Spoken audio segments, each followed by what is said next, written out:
dalam ciptaanmu, kasih-Mu nyata dalam perbuatanmu. Yesus ajaib dan perkasa besar dan mulia, tak ada Tuhan seperti Kau Yesus. Sama-sama katakan kuasa-Mu sungguh nyata Tuhan, kuasa-Mu nyata dalam ciptaanmu, kasih-Mu nyata dalam perbuatanmu. Ajaib dan perkasa besar dan mulia, tak ada Tuhan seperti Kau Yesus. Sama-sama katakan ku bangga memilikimu, ku ada menyembahmu selamanya. Kaulah Tuhan di hidupku, namamu dahsyat dan megah, berkuasa atas segalanya, dari kekal sampai kekal. Kaulah Tuhan, Tuhan yang memilikimu, memilikimu, ku ada untuk menyembahmu selamanya. Kaulah Tuhan di hidupku, namamu dahsyat dan megah, berkuasa atas segalanya, dari kekal sampai kekal. Kaulah Tuhan. Sungguh bangga Tuhan memilikimu Yesus. Selalu raja di atas segalanya. Sungguh dahsyat Tuhan. Haleluya, kuasa-Mu sungguh nyata dalam hidup kami Yesus. Kuasa-Mu nyata dalam ciptaanmu, kasih-Mu nyata dalam perbuatanmu. Yesus ajaib, ajaib dan perkasa besar dan mulia, tak ada Tuhan seperti Kau Yesus. Ayo menyatakan sama-sama, ku bangga memilikimu, ku ada untuk menyembahmu selamanya. Kaulah Tuhan di hidupku, namamu dahsyat dan megah, berkuasa atas segalanya, dari kekal sampai kekal. Kaulah Tuhan.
firman-Mu menyembuhkan.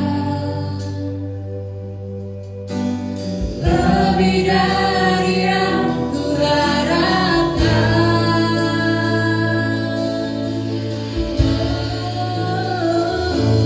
Percaya mujizat terjadi, ku merasa menyadari di sini. Kau melakukan perkara heran di luar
Shalom, selamat pagi Bapak Ibu Saudara sekalian. Selamat berjumpa kembali dan selamat beribadah di dalam ibadah-ibadah online di MDC Magelang. Walaupun kita tidak berjumpa secara fisik satu dengan yang lain, tetapi saya percaya bahwa tali persaudaraan kita di dalam Kristus tetap ada di antara kita. Haleluya. Tanpa terasa kita sudah hampir 6 bulan ibadah online seperti ini. Maka timbul sebuah pertanyaan, kapan kita kembali ibadah seperti semula? Tentunya sampai keadaan sudah kondusif, lalu kita akan kembali beribadah seperti semula. Saya percaya dengan ibadah di rumah atau ibadah secara online tidak mempengaruhi kehadiran Tuhan di tengah-tengah kita. Termasuk pagi hari ini saya percaya Tuhan Yesus hadir di dalam setiap keluarga kita. Haleluya. Saya berdoa dan berharap firman Tuhan ini bisa menjawab segala persoalan saudara, sehingga saudara bisa mengalahkan segala krisis yang ada. Mari bersama dengan saya kita membuka Alkitab kita di dalam 2 Raja-Raja pasalnya yang ke-7 ayat 1 sampai ayatnya yang ke-9. Ayat pertama, lalu berkatalah Elisa, dengarlah firman Tuhan. Beginilah firman Tuhan, besok kira-kira waktu ini sesukat tepung yang terbaik akan berharga sesikal, dan 2 sukat jelai akan berharga sesikal di pintu gerbang Samaria. Tetapi perwira yang menjadi ajudan raja menjawab, abdi Allah, katanya, sekalipun Tuhan membuat tingkat-tingkat di langit, masakan hal itu mungkin terjadi? Jawab abdi Allah, sesungguhnya engkau akan melihatnya dengan matamu sendiri, tetapi tidak akan makan apa-apa daripadanya. Ayat ketiga, 4 orang yang sakit kusta ada di depan pintu gerbang. Berkatalah yang seorang kepada yang lain, mengapakah kita duduk-duduk di sini sampai mati? Jika kita berkata, baiklah kita masuk ke kota, padahal dalam kota ada kelaparan, kita akan mati di sana. Dan jika kita tinggal di sini, kita akan mati juga. Jadi sekarang marilah kita menyeberang ke perkemahan tentara Aram. Jika mereka membiarkan kita hidup, kita akan hidup. Dan jika mereka mematikan kita, kita akan mati. Ayat kelima, lalu pada waktu senja bangkitlah mereka masuk ke tempat perkemahan orang Aram. Tetapi ketika mereka sampai ke pinggir tempat perkemahan orang Aram itu, tampaklah tidak ada orang di sana. Sebab Tuhan telah membuat tentara Aram itu mendengar bunyi kereta, bunyi kuda, bunyi tentara yang besar, sehingga berkatalah yang seorang kepada yang lain, sesungguhnya Raja Israel telah mengupah raja-raja orang Het dan raja-raja orang Misraim melawan kita, supaya mereka menyerang kita.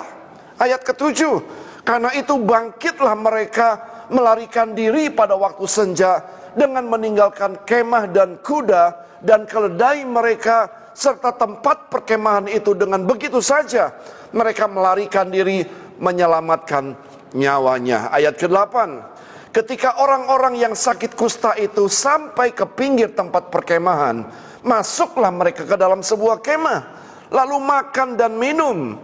Sesudah itu mereka mengangkut dari sana emas dan perak dan pakaian. Kemudian pergilah mereka menyembunyikannya. Lalu datanglah mereka kembali, masuk ke dalam kemah yang lain, dan mengangkut juga barang-barang dari sana. Kemudian pergilah mereka menyembunyikannya. Ayat ke-9, lalu berkata yang seorang kepada yang lain, tidak patut yang kita lakukan ini. Hari ini ialah hari kabar baik, tetapi kita ini tinggal diam saja. Apabila kita menanti sampai terang pagi, maka hukuman akan menimpa kita. Jadi sekarang marilah kita pergi menghadap untuk memberitahukan hal itu ke istana raja. Bapak ibu saudara sekalian, kalau saudara memperhatikan cerita ini dengan seksama, maka peristiwa ini ada kemiripan dengan apa yang sedang terjadi di dalam kehidupan kita hari-hari ini. Saya berdoa agar kisah ini bisa menginspirasi saudara dan saya untuk kita bisa terlepas dari pergumulan, dari persoalan yang sedang kita alami hari-hari ini. Kisah ini menceritakan bagaimana bangsa Israel sedang berseteru melawan orang-orang Aram. Dan perlu saudara ketahui, strategi yang dipergunakan orang Aram untuk mengalahkan orang Israel yaitu dengan cara mengepung kota Samaria dan membiarkan kota Samaria terisolasi, tidak ada yang bisa keluar dan tidak ada yang bisa masuk ke kota Samaria, termasuk sembako yang diperlukan oleh penduduk kota Samaria tidak bisa lagi didistribusikan. Dampaknya terhadap ekonomi saudara, terjadi inflasi, kenaikan harga. Artinya uang yang beredar banyak, tetapi persediaan barang sedikit, atau bahkan tidak ada barang yang diperjualbelikan, karena akses barang-barang ke Samaria terganggu cara pendistribusiannya.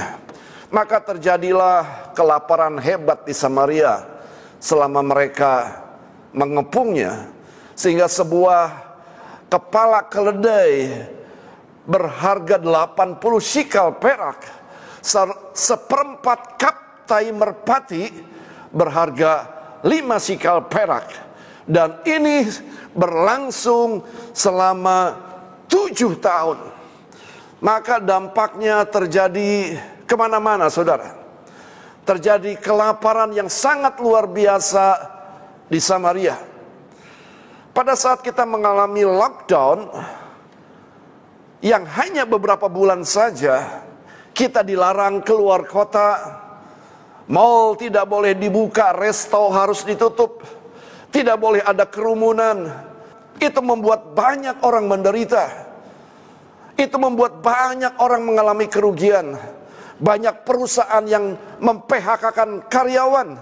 Banyak perusahaan yang bangkrut dan lain-lain. Dan ada satu peristiwa bagaimana seorang ibu memperebutkan anaknya untuk dimakan bersama karena kelaparan yang begitu dahsyat terjadi di Samaria. Dan sekali lagi, Samaria dikepung oleh orang Aram atau di lockdown selama 7 tahun.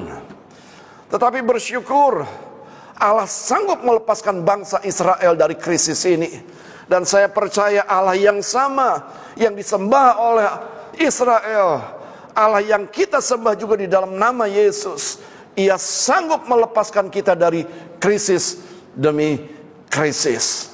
Caranya bagaimana, saudara? Yang pertama, untuk bisa mengalami mujizat, yang pertama kita harus percaya kepada janji Tuhan. Ayat yang pertama, lalu berkatalah Elisa, dengarlah firman Tuhan. Beginilah firman Tuhan, besok kira-kira waktu ini sesukat tepung yang terbaik akan berharga sesikal, dan 2 sukat jelai akan berharga sesikal di pintu gerbang Samaria. Tetapi perwira yang menjadi ajudan raja menjawab abdi Allah. Katanya, sekalipun Tuhan membuat tingkap-tingkap di langit, masakan hal itu mungkin terjadi? Jawab abdi Allah, sesungguhnya engkau akan melihatnya dengan matamu sendiri, tetapi tidak akan makan apa-apa daripadanya. Bapak ibu saudara sekalian, Allah mengutus Nabi Elisa untuk menyampaikan sebuah pesan yang sangat penting dalam bentuk nubuatan, bahwa besok akan terjadi pemulihan ekonomi, yaitu sesukat tepung yang terbaik akan berharga sesikal, dan 2 sukat jelai akan berharga sesikal juga. Ini artinya akan ada pemulihan ekonomi bagi bangsa Israel dalam waktu dekat, yaitu besok hari. Krisis akan berlalu bagi orang yang mempercayai janji Tuhan. Saudara akan mengalami pertolongan Tuhan keluar dari krisis jika saudara mempercayai janji Tuhan. Namun hal ini tidak terjadi kepada perwira ajudan raja yang tidak mempercayai janji Allah. Ayat kedua tadi dikatakan bahwa tetapi perwira yang menjadi ajudan raja menjawab kepada Elisa, kepada abdi Allah, katanya, sekalipun Tuhan membuat tingkap-tingkap di langit, masakan hal itu mungkin terjadi? Jawab abdi Allah, jawab Elisa, sesungguhnya engkau akan melihat dengan matamu sendiri, tetapi tidak akan makan apa-apa daripadanya. Bahkan perwira ini mengalami hal yang sangat tragis, yaitu mati terinjak, saudara. Adapun raja telah menempatkan perwira yang menjadi ajudannya itu mengawasi pintu gerbang. Tetapi rakyat menginjak-injak dia di pintu gerbang. Lalu ia mati sesuai dengan perkataan Elisa atau abdi Allah yang mengatakannya pada waktu raja datang mendapatkan dia. Bapak ibu saudara sekalian, dari kisah ini kita bisa mengetahui dampak dari ketidakpercayaan kepada janji Allah, yaitu perwira ajudan raja itu mati tanpa pernah mengalami mujizat keluar dari krisis. Sebaliknya, orang yang percaya kepada janji Tuhan akan mengalami mujizat keluar dari krisis. Oleh sebab itu, percaya kepada janjinya, janji tentang pemulihan, janji tentang kesembuhan, janji tentang berkat, maka saudara akan mengalami setiap janji-janji Allah. Yang kedua, saudara, ayat ketiga, bagaimana caranya kita bisa mengalami mujizat keluar dari krisis? Yang kedua, ayat ketiga mengatakan, 4 orang yang sakit kusta ada di depan pintu gerbang. Berkatalah yang seorang kepada yang lain, mengapa kita duduk-duduk di sini sampai mati? 4 orang kusta ini, saudara, menyadari mereka tidak bisa hidup seperti ini, pasrah kepada nasib. Mereka menyadari bahwa hidup ini bisa mengalami perubahan. Bapak ibu saudara sekalian, dengan kata lain, jangan pernah pasrah kepada nasib. Sebab kalau saudara percaya kepada nasib, maka saudara mengingkari kuasa doa yang sanggup mengubah segala sesuatunya. Kalau saudara percaya kepada nasib, bahwa saudara akan terus mengalami kekurangan, maka secara tidak langsung saudara sedang mengingkari kuasa doa yang sanggup mengubah keberadaan saudara. Bukankah firman Tuhan mengatakan, mintalah maka akan diberi, kepadamu carilah maka kamu akan mendapat, ketoklah maka pintu akan dibukakan bagimu. Karena setiap orang yang meminta, menerima, dan setiap orang yang mencari, mendapat, dan setiap orang yang mengetok baginya, pintu dibukakan. Bapak ibu saudara sekalian, jangan pernah pasrah kepada yang namanya nasib. Sebab segala sesuatunya bisa berubah. Kalau engkau percaya kepada nasib, artinya engkau sedang mengingkari bahwa kuasa doa sanggup mengubah segala sesuatunya. Ada hal-hal tertentu, saudara, dalam hidup ini yang merupakan nasib.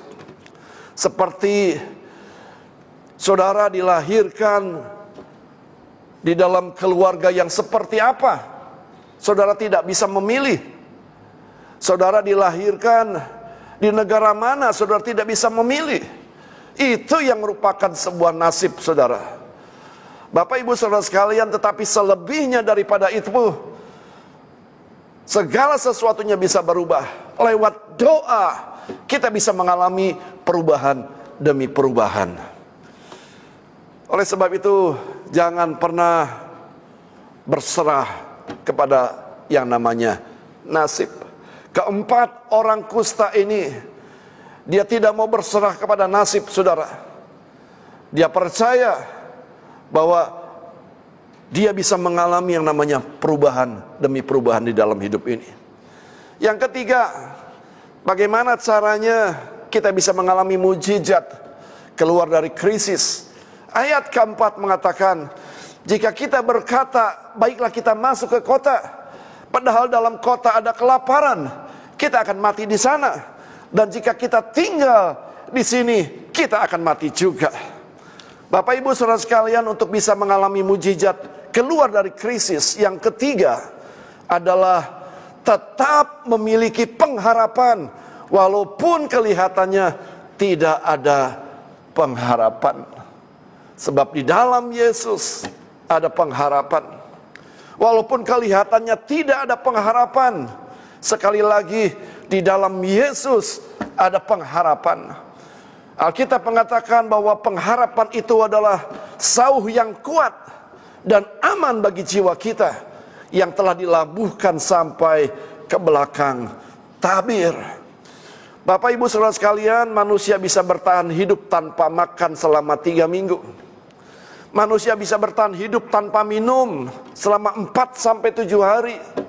Tetapi manusia tidak bisa bertahan hidup jika tidak memiliki pengharapan. Manusia akan putus asa. Yang keempat, bagaimana caranya kita bisa mengalami mujizat, yaitu keluar dari krisis?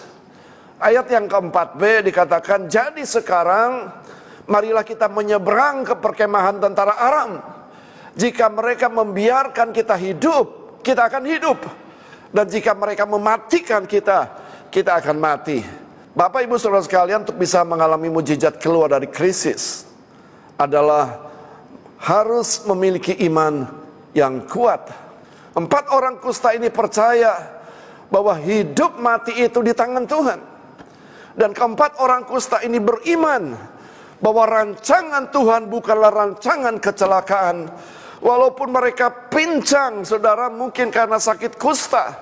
Walaupun mereka kehilangan tangan karena sakit kusta, tapi mereka punya iman yang kuat. Dan apa yang terjadi ketika mereka berjalan dengan iman memasuki perkemahan orang Aram, Alkitab mengatakan, lalu pada waktu senja bangkitlah mereka masuk ke tempat perkemahan orang Aram. Tetapi ketika mereka sampai ke pinggir tempat perkemahan orang Aram itu, tampaklah tidak ada orang di sana. Sebab Tuhan telah membuat tentara Aram itu mendengar bunyi kereta, bunyi kuda, bunyi tentara yang besar. Sehingga berkatalah yang seorang kepada yang lain, sesungguhnya Raja Israel telah mengupah raja-raja orang Het dan raja-raja orang Misraim melawan kita, supaya mereka menyerang kita. Bapak Ibu Saudara sekalian, langkah iman sangat diperlukan untuk mengalami mujizat. Kalau kita tidak pernah berani melangkah, maka sulit untuk kita bisa melihat mujizat keluar daripada krisis. Saya bersama jemaat, setiap pagi kita memuji Tuhan, mendengar firman Tuhan dan berdoa. Lalu seringkali saya khotbahkan, itu artinya 50% tantangan kita sepanjang hari itu sudah terselesaikan. Dan sisanya kita minta Tuhan menyelesaikannya buat kita. Bapak Ibu Saudara sekalian, langkah iman sangat diperlukan untuk kita bisa mengalami mujizat terlepas daripada krisis. Orang kusta ini kemungkinan sudah tidak punya kaki, sudah tidak punya tangan, saudara. Tapi dia memiliki iman yang sangat kuat. Dia percaya bahwa rancangan Allah bukanlah rancangan kecelakaan. Hidup dan mati ada di tangan Tuhan. Lalu mereka mulai memberanikan diri melangkah memasuki perkemahan orang Aram. Dan apa yang terjadi, saudara? Ketika langkah mereka yang pertama, lalu Tuhan melakukan mujizat. Alkitab katakan terdengar suara bunyi kereta, bunyi kuda, bunyi tentara yang besar. Sehingga berkatalah yang seorang kepada yang lain, sesungguhnya Raja Israel telah mengupah raja-raja orang Het dan raja-raja Misraim melawan kita, supaya mereka menyerang kita. Sekali lagi Bapak Ibu Saudara sekalian, diperlukan langkah iman untuk kita bisa mengalami mujizat terlepas daripada krisis. Yang kelima, untuk bisa mengalami mujizat keluar dari krisis adalah jangan sembunyikan kabar baik. Dengan kata lain, mari kita bersaksi. Tetapi beritakanlah kabar baik kepada setiap orang. Maka saya percaya kita akan mengalami banyak mujizat dalam hidup ini, termasuk mujizat keluar daripada krisis. Lalu berkatalah yang seorang kepada yang lain, tidak patut yang kita lakukan ini. Hari ini ialah hari kabar baik, tetapi kita ini tinggal diam saja.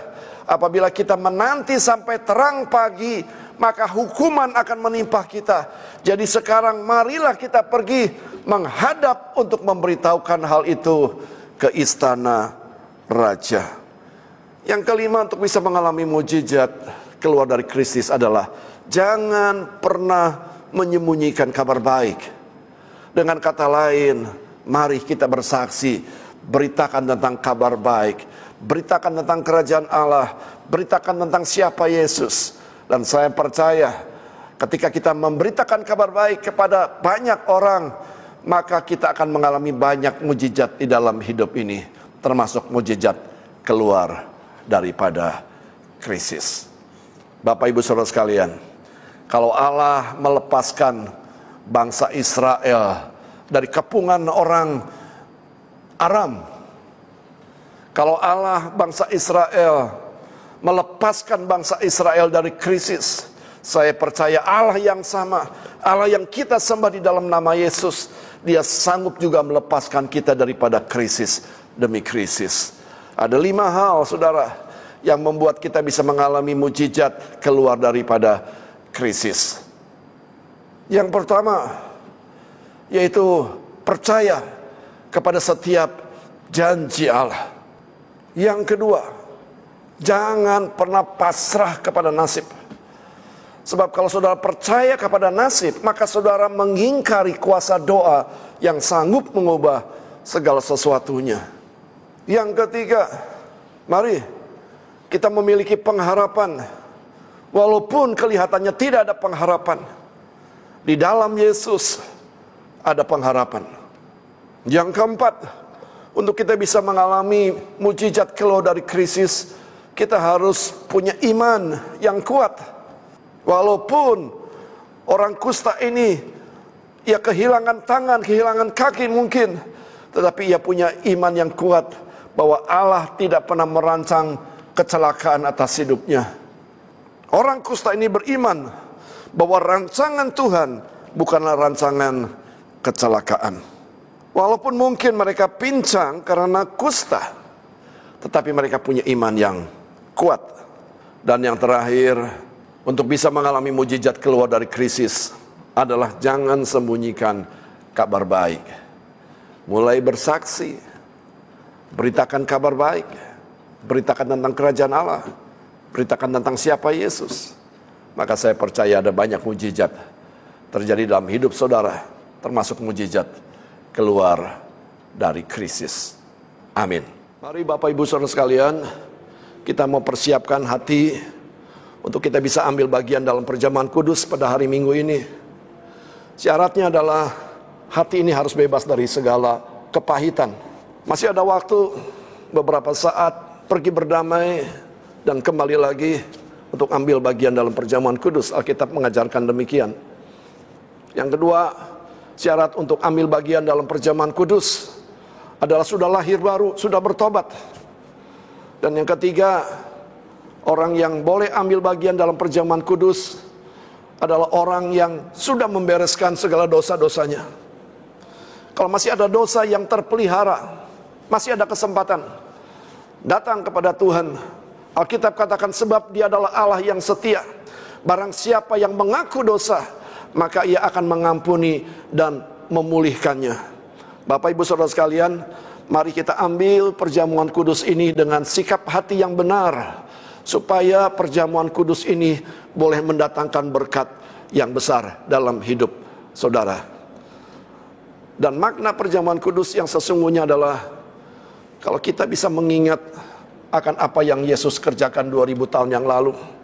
Dia sudah mati di atas kayu salib, tubuhnya hancur. Kenapa Dia lakukan demikian? Karena tidak ada cara lain saudara untuk bisa menyelamatkan saudara. Dia harus mati di atas kayu salib, tubuhnya hancur. Kenapa Dia lakukan? Karena Dia mengasihi saudara dan saya. Oleh sebab itu, roti yang sudah dibagikan oleh ketua-ketua sel, ketua kesan, kita mau ambil dan kita mau mengangkatnya bersama-sama, mengingat peristiwa 2000 tahun yang lalu. Yesus sudah mati di atas kayu salib. Dan kata-kata yang terakhir Dia ucapkan, it is finished, it is complete. Semuanya sudah selesai di atas kayu salib. Segala sakit penyakit saudara sudah diselesaikan di atas kayu salib. Mari Bapak Ibu Saudara sekalian, kita angkat roti ini yang melambangkan tubuh Yesus. Sebab apa yang telah kuteruskan kepadamu telah aku terima dari Tuhan, yaitu bahwa Tuhan Yesus pada malam waktu Ia diserahkan mengambil roti, dan sesudah itu Ia mengucap syukur atasnya.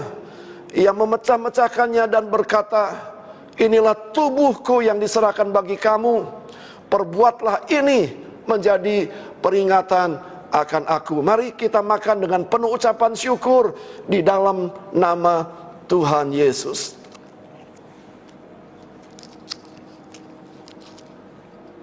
Haleluya.